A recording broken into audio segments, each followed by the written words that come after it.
It's October 3rd and I'm standing in front of the Adams County Board of Elections where I have just filed a new challenge to Aaron Haslam's voter registration.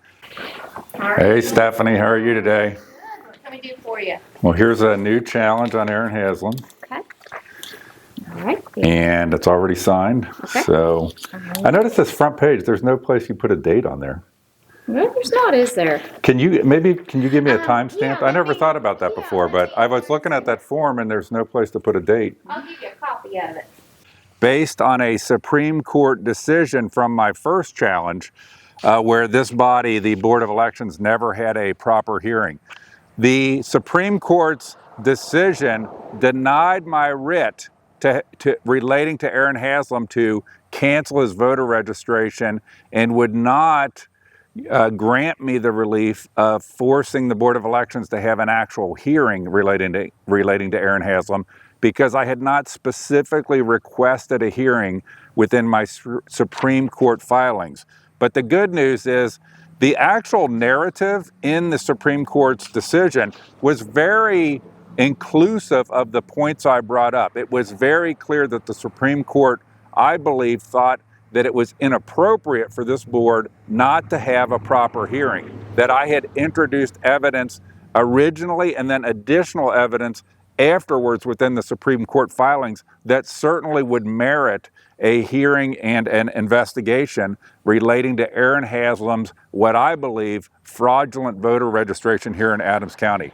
Other good news, the Supreme Court actually had its decision giving me 32 days to take action. So actually 33 days, but today is day 32 before the next election, which has significance because it has to do with the accelerated calendar and the possibility of being on an accelerated calendar because of there being an election. If it were under 30 days, then it would not be able to be at all an accelerated item. But because it is over 30 days, it could still potentially be a Supreme Court accelerated item. Or they could just make it a lot easier here at the Board of Elections. And that is to quit being like they are counsel for Aaron Haslam. Quit acting like they're advocates to protect Aaron Haslam and start being what they're supposed to be, objective. That's what you need a Board of Elections to be, objective. And there certainly should be a hearing to find out the realities behind Aaron Haslam. The Supreme Court made reference to almost all of the key evidence that I provided, including water bills that would indicate he doesn't really live in the efficiency apartment he claims to live in. So, in addition to filing a new challenge, I provided a letter to BRIAN SHRIVE. Remember, BRIAN SHRIVE is an attorney who never had any experience in a civil division and all of the sudden became the head of the Claremont County Civil Division with absolutely no prosecutor's office experience. To me, he is one of the most hack people I've ever seen in a prosecutorial role. He is advocating and protecting Aaron Haslam, putting actually these board members at risk for nonfeasance and malfeasance in their duties, because he is giving them consistently bad advice.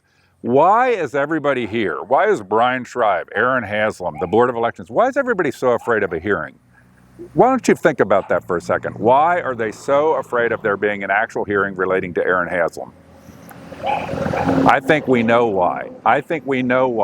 So passing through today, I noticed that the white truck is back at Aaron Haslam's supposed residence here in West Union. So what I'm going to do is go over and knock on the door and see if he's there, and maybe we can have a quick interview. That's the same truck. He has no county sticker and neither the number or the name, but you can see, I can actually make out a little bit Hamilton and where the sticker was pulled off. So we're going to go ahead and knock the door. I've knocked the door here probably 4 times now and nobody's ever been here.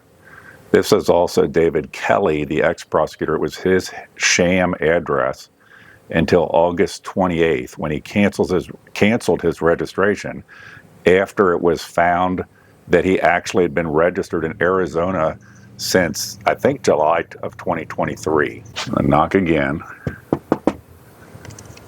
I'm going to go ahead and see if I can Yeah, there we go. I'm going to tuck a card behind the mailbox. Because the minute that one of those kids takes the stand and is asked the question, where does dad live?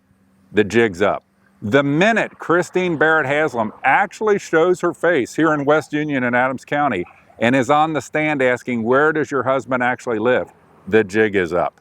This is all a sham, where for 9 years, Aaron Haslam built his whole life in Hamilton County, in Indian Hill, 2 kids, business interests, charitable interests, and in a rigged deal using the same fake address that was used by David Kelly, the ex-prosecutor, Aaron Haslam is brought in to be basically in a cover-up put into office. And how bad is it?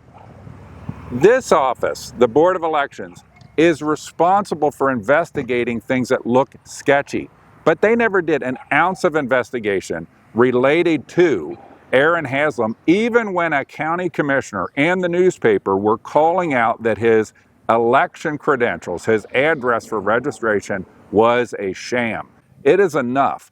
The amount of wasted time being caused by this Board of Elections and BRIAN SHRIVE is incredible. And the funny part about it is, how can you trust the integrity of elections when voter registrations are treated differently for the haves versus the have-nots? Late breaking news is that the Adams County Board of Elections has scheduled a meeting for Monday, October 6th at 3:30 p.m. Their address is 923 Sunrise Avenue, room 101 in West Union.